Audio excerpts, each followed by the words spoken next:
صحابہ نے سمامہ بن اسال جو کہ یمامہ کا سردار تھا اس کو مسجد نبوی کے ستون کے ساتھ لا کے باندھ دیا۔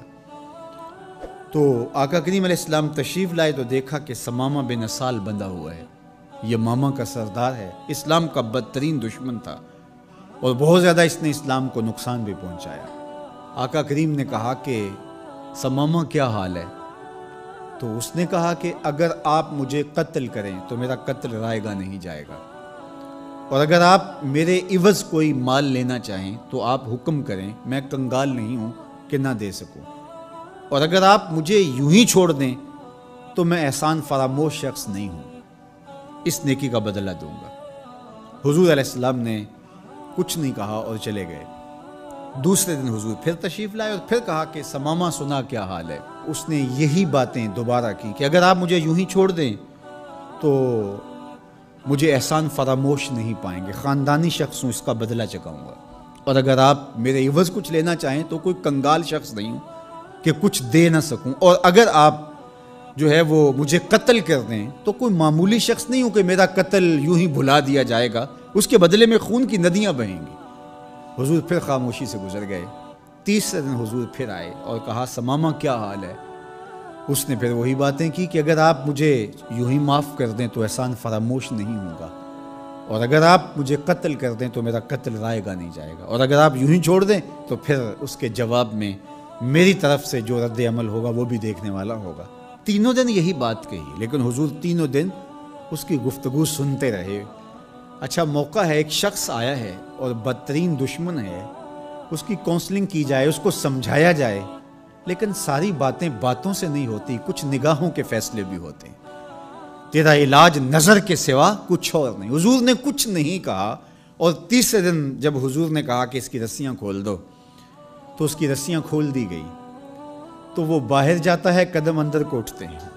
حضور نے تو چھوڑ دیا، لیکن اب وہ جائے تو کہاں جائے؟ پر کاٹ کے میرے کہا صیاد نے مجھ سے، جا تجھے کشمکش دہر سے آزاد کیا۔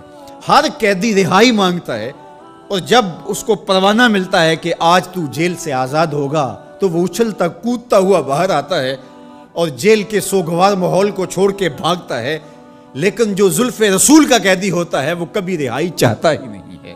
تمہاری زلف کے قیدی نرالی شان رکھتے ہیں، کبھی مانگا نہیں کرتے رہائی یا رسول اللہ۔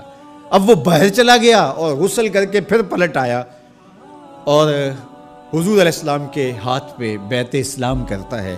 اسلام لانے کے بعد اب وہ جو پہلی بات کرتا ہے وہ سنیے۔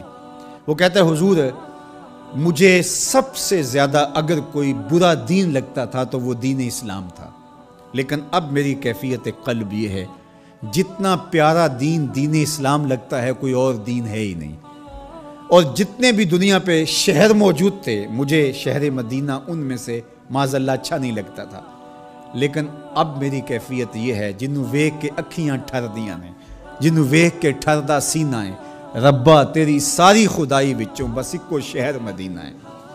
تیسری بات اس نے حضور کے چہرہ انور کے بارے میں کہی کہ پہلے آپ کے بارے میں میری رائے اچھی نہیں تھی، اور اب آپ کے چہرے کو دیکھتا ہوں تو ٹھنڈ پڑتی ہے، روح کو قرار ملتا ہے، ایسا سونا اور حسین چہرہ مجھے کائنات میں کہیں دکھائی نہیں دیتا۔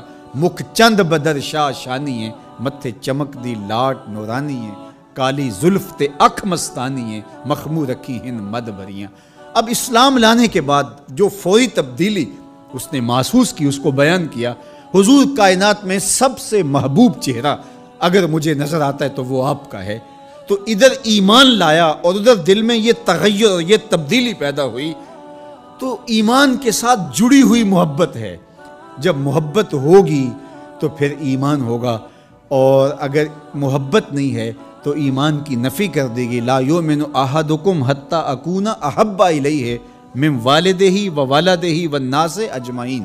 محمد کی محبت دین حق کی شرط اول ہے، اسی میں ہو اگر خامی تو سب کچھ نامکمل ہے۔